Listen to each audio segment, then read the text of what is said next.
So, para like students, we'll discuss two topics. Um, these topics will be included sa inyong midterm examination. Okay. So, our first topic will be determining probabilities distribution.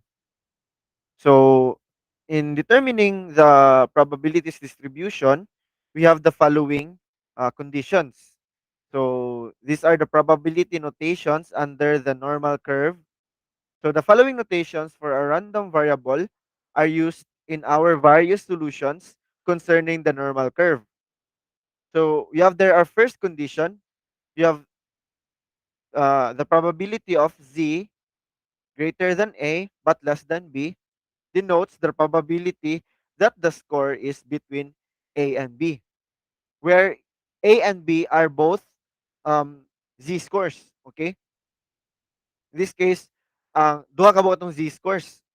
So we are determining their distance or ang ilahang gi-fill na space sa atong normal curve.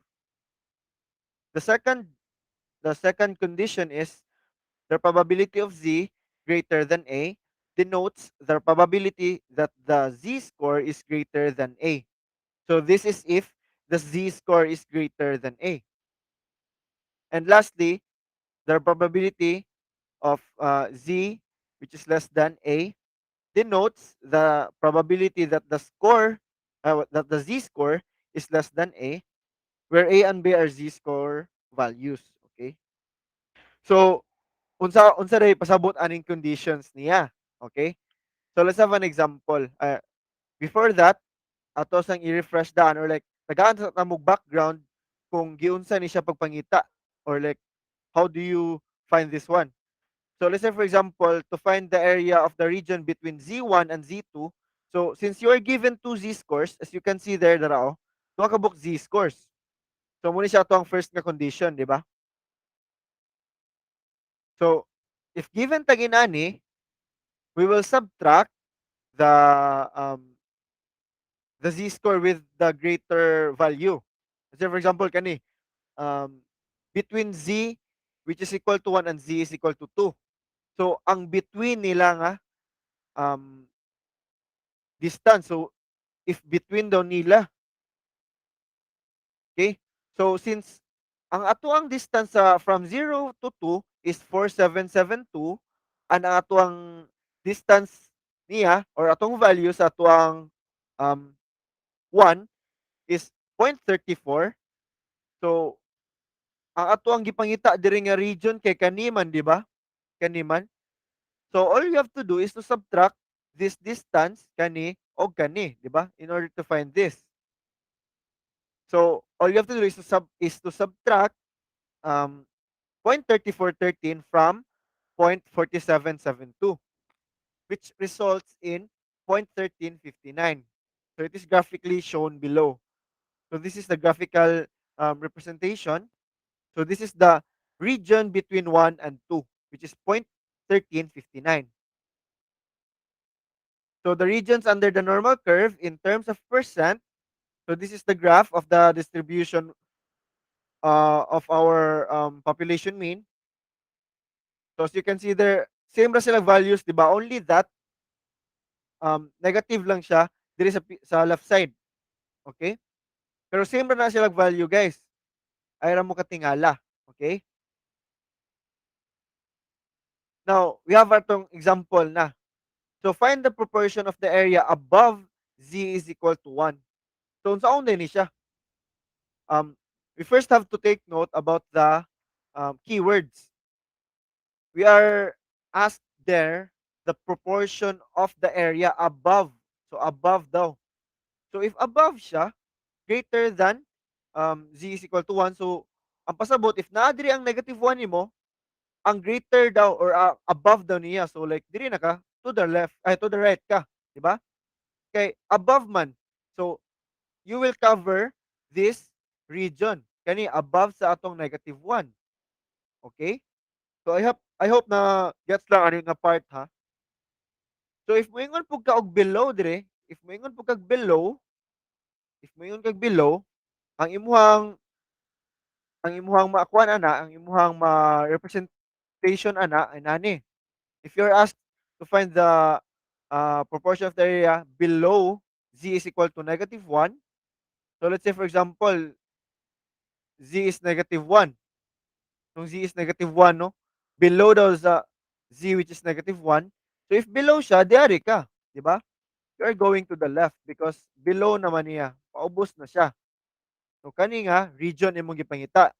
If you are asked for the area below, but in this case, area above man. So if area above, that will be going to the right. Okay? So next step is to locate the z value. So so matik naman nga 0 gid ni siya. Atong z value is -1. So na-locate na nato. So nag-draw na tag line through the z value. So mo ni siya ato ang line sa z value. And then we will shade the required region. So again, prerequisite ang pag-shade. This is for you to know asa nga part imong gipangita. Is it above or below? To the left or the right? So ana ra siya guys.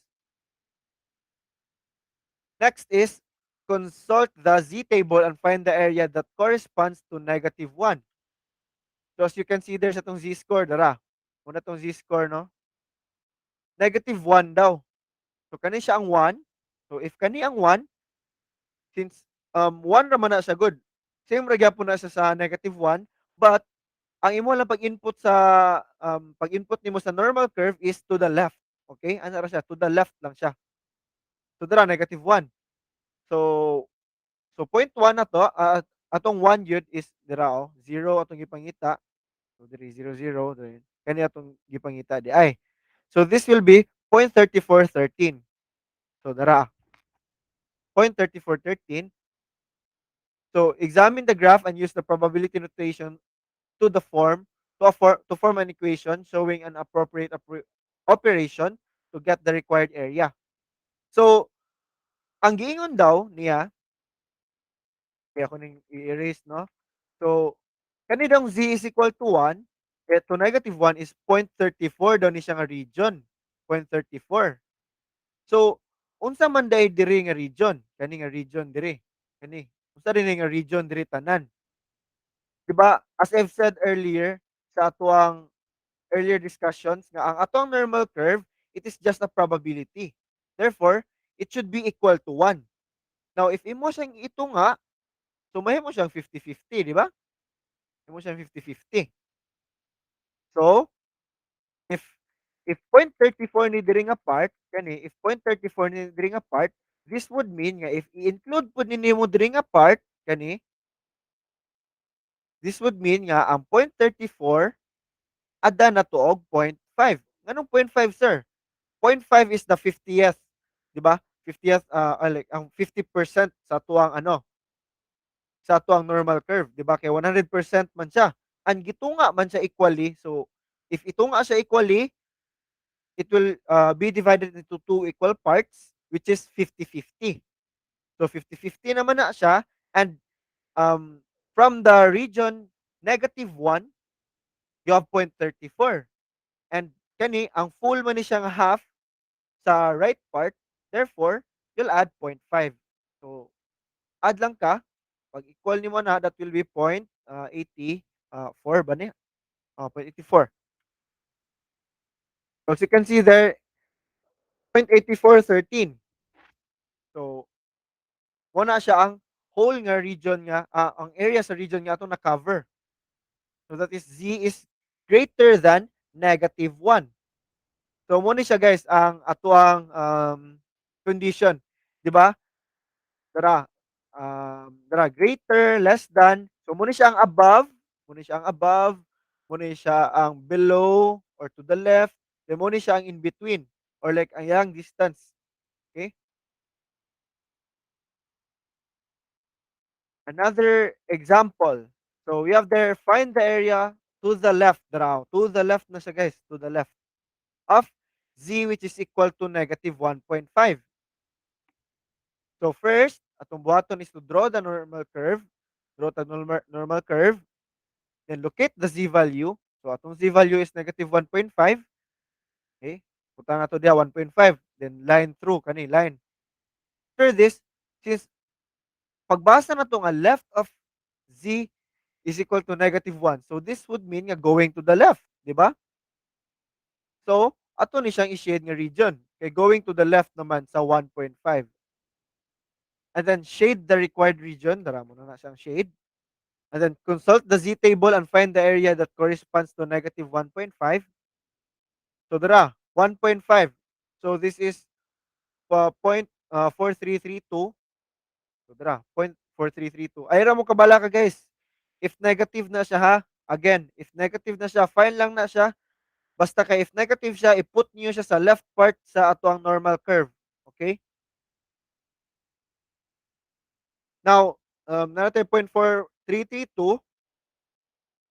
Next is to examine the graph and use the probability notation to form an equation showing the appropriate operation to get the required area.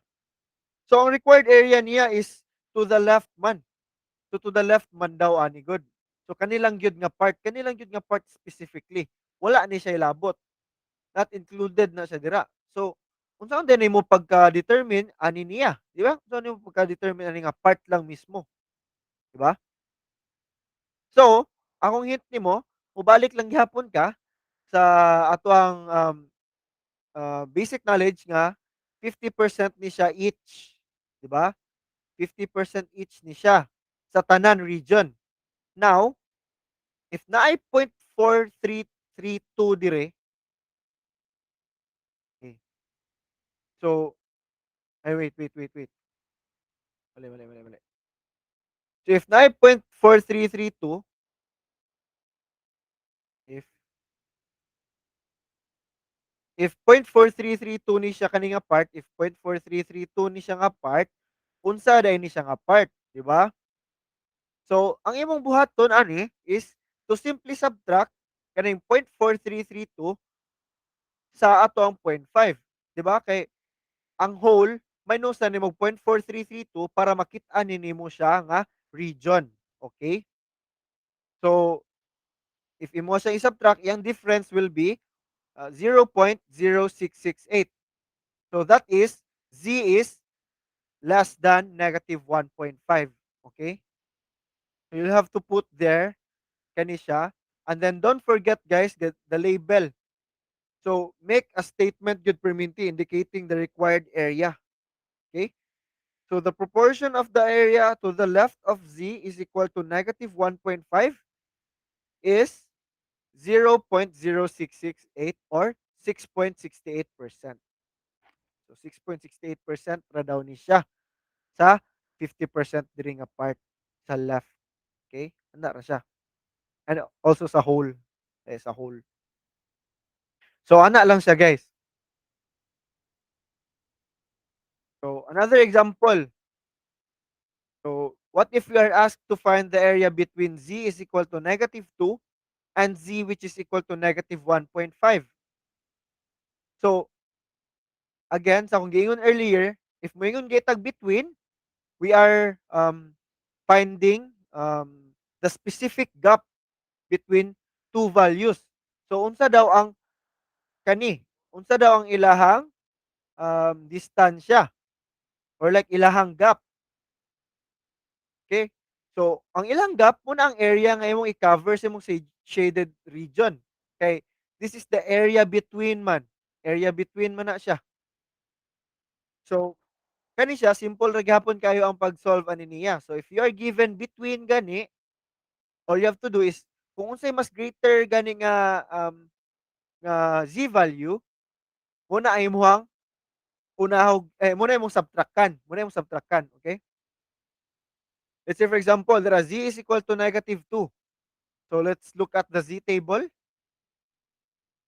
Z is equal to -2. Nate 0.4772. Ito sa i-draw na to balik. Let's do this manually.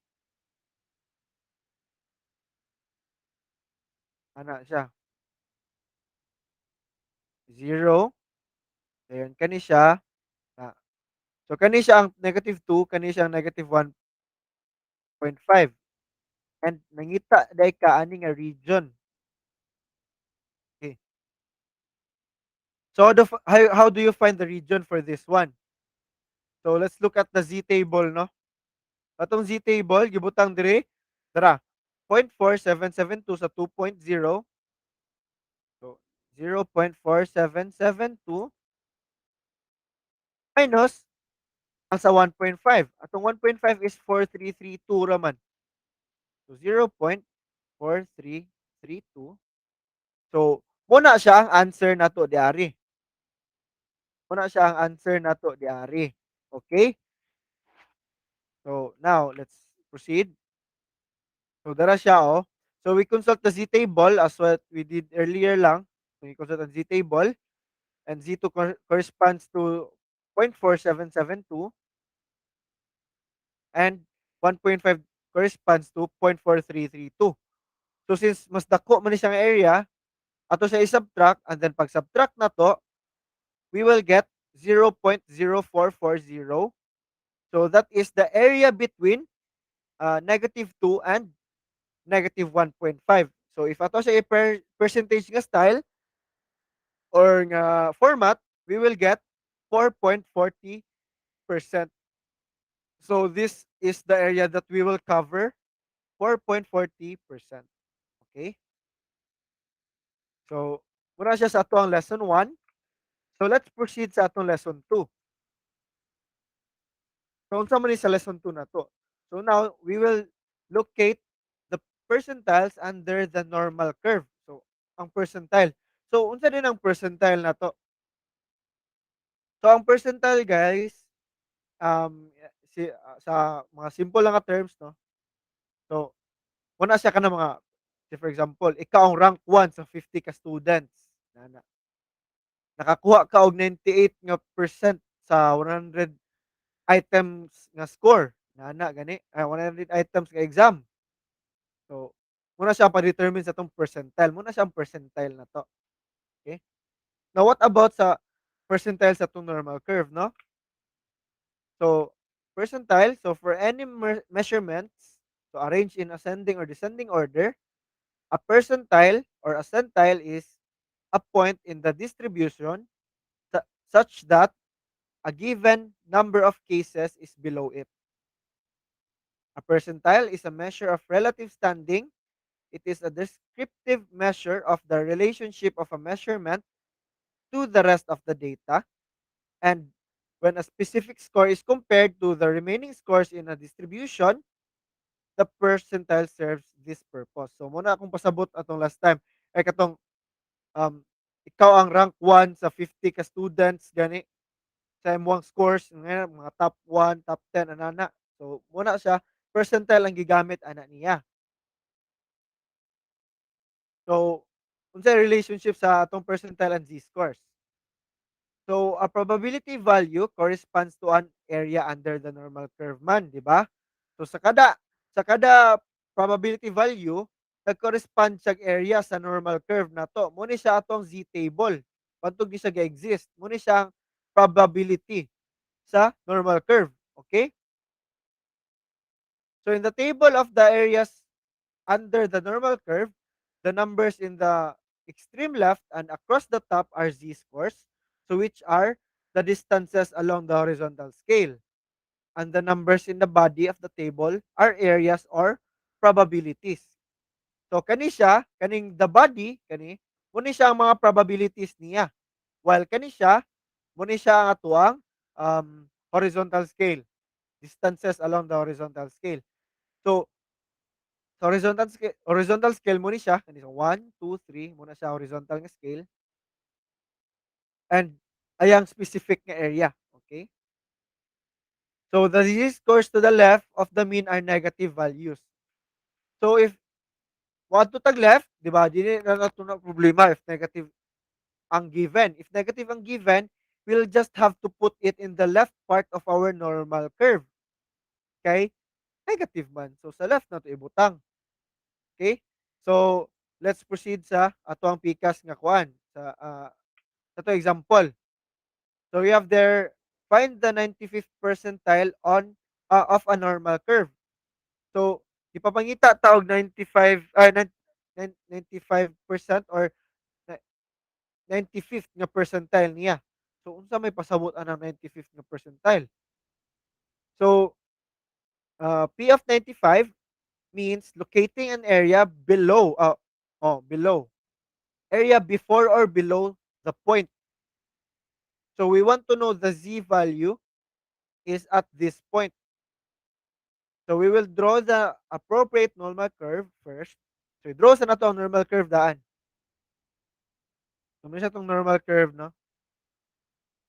And then express the given percentage as probability. So as you can see there, dira, oh, dili man ka makakita og probability diri nga molapas og um, 0.9, di ba? Di ka makita probability rin nga mulapas og 0.9 because 0.5 lang siya for each. It is because i-half man nato ning ang normal curve. If pag-half ni mo na, 50-50 na lang na siya og area. So, muna siyang wala siya 0.5 above. Okay? Wala siya 0.5 above. So now, unsa nimo pag-express ang 0.95 into 2 into what do you call this? Into probability, di ba? So if ato siya i-express, you will just have to split it. So pwede na to siya i-split. You can split it into point 5 and also 0.45. So pwede na to siya inanaon.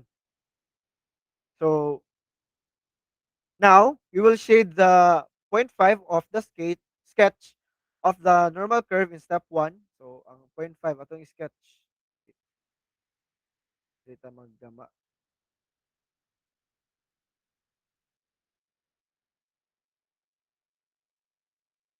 Okay. Wait sa guys. Wala. So, ang 0.5 atong siyang sketch. So, mo pick tag part nga atong drawhan. So, 0.5 sketch of the normal curve in step 1. So, dara siya. So, as you can see there, dara, 0.5 na to is diri na siya dapit. Atong 0.95, di ba? So, 0.5 siya for each. So, ato siyang gibahin. So, the proportion of the area above is 0.8413. That is the proportion above 0.8413. So, ano man ni siya? So, ito siyang ipakita ato ang kuan before. Dara, 0.8413. So, mo ni siya. Di ba? 0.34 plus 0.34, you'll get 68%. Di ba? 68% pa ni siya. If imo siyang i-add. Okay? Duha ka 0.34, duha ka 34. So, 34 plus 34, 68 na siya. Plus, um, 13 plus 13, 26. So, 94. Di ba? So, don't forget nga, kaning 0.59 na to, di ba, kapin? So, this is sitting at 0.95. Kani nga area. Kani nga area diari. So, up to 1 and 2. So, muna siya atong i-draw nga area or atong shadean. Di ba? So, diari ta. So, muna siya ato ang shaded nga region. So, para makita atong 95th nga percentile. Okay? And then, refer to the areas under the normal curve. So, we will locate the area 0.45, 4,500. Okay, 0.45. So, this area is not found in the table. And it is between 0.4495 and it is for also 0.505. So, kani siya, ang pasabot ni kani siya. Okay?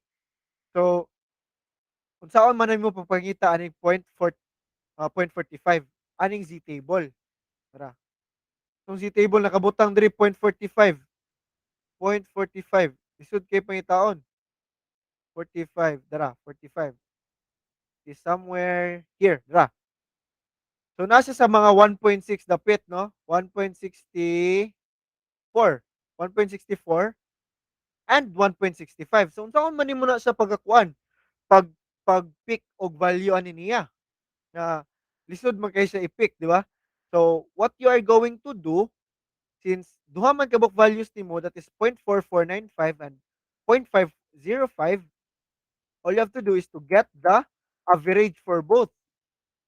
So, dara siya, 'di ba? Kaya ang 0.4505 is 1.65. Dara, 1.65. 1.65 ni siya, and then ang kaning 0.4495 is 1.64. Tara, muna lang corresponding z-scores. Now, since duha man na sila kabuok, di man siya makatandi, in order to get 0.45, you'll have to get the average, di ba? So, ang number in between niya is the average man, di ba?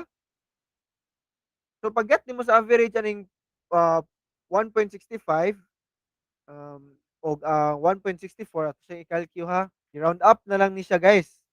As you can see there. I-round up na lang. Moray gisunod na lang. So, 1.65 plus 1.64. So, divided by 2. That is 1.645. So, if ato siyang i-round off, you'll get 1.65. So, 1.65 siya atong i-follow. So, malocate naman nato siya. So, you locate z is equal to 1.645. So, under the curve in step 1, so muna siya ang 1.60 o 1.645. Kani siya tanan nga area i-cover. And then, ma-conclude na nato nga ang atuang 95th percentile is z is equal to 1.65. Okay, so this implies that z is equal to 1.65 represents the approximate 95th percentile for the distribution. Okay? So, let's proceed sa another nga example ani niya. So, ipangita ta diri natay find the upper 10% of the normal curve. Upper 10% daw sa normal curve. Okay? Upper 10%. So, first, we have to draw the appropriate normal curve. So, ato siya i-draw ang normal curve. So, sa natudaan ha. And then next, is to express the given percentage as probability. So, saan na to pa-express ani niya? All you have to do is ato sa i-decimal nga style or decimal format. So, you'll get 0.1. So, 0.1 na dayon siya. So, since ang gipangita diri atong basahon na find the upper. So, upper siya, di ba? So, this means with respect to the mean, you will locate the upper of 10%.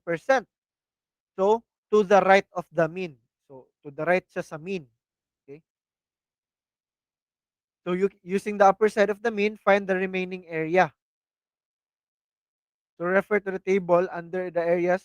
So, ngano man ni siya? Nganong 0.4 lang man ni siya, sir? Anong ang 0.4 ang gigamit, sir? Dili ang 0.1. Okay. So, ani magod siya, guys.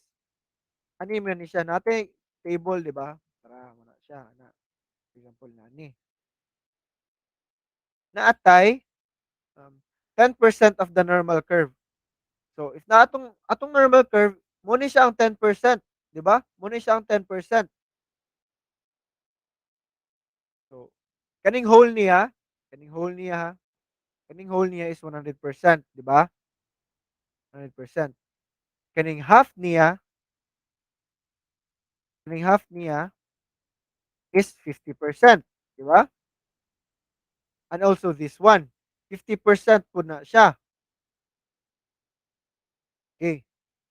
So, ang giingon man niya, guys, is upper. Upper daw sa 10%. So, if ang upper sa 10%, that would mean ang 0.4, di ba? Or ang 40% niya nasa right side of the mean. So, muna ang pasabot niya. That's why, ni-subtract siya 0.1 sa 0.5. That's why you'll get there 0.4. So, if ato siya i-refer sa ato ang table, 0.4. Asa may 0.4 dari nga duol-duol? Wala, di ba? Darao. Diri ang 0.4. Pero taas na pud kay siya if i-compare ani, di ba? Duol ra man kay ang 0.33 ang 3997, di ba? Mas duol man siya kaysa sa 0.4015. So, we will take 0.3997. Dara. So this is 1.28. So 1.28 ni siya. Nasa sa 1.28. So since nakita naman nato ang z-score niya, so ato ang z or ang 10% sa upper sa normal curve na to is z which is equal to 1.28. Okay? So since dara nag-conclude na rin ta diari, so that is the upper 10% is above z is equal to 1.28. So mo gibuhat diari. So kani siyang ibutang diari sa kilid, mo ni siya ang akuang gikuan diari. So 10% man ni siya. And gipangita man ni siyang area, so kani mo ni siya ang z score which is 1.28 kani siya. Okay? So I hope clear ra guys. And God bless sa inyong exam.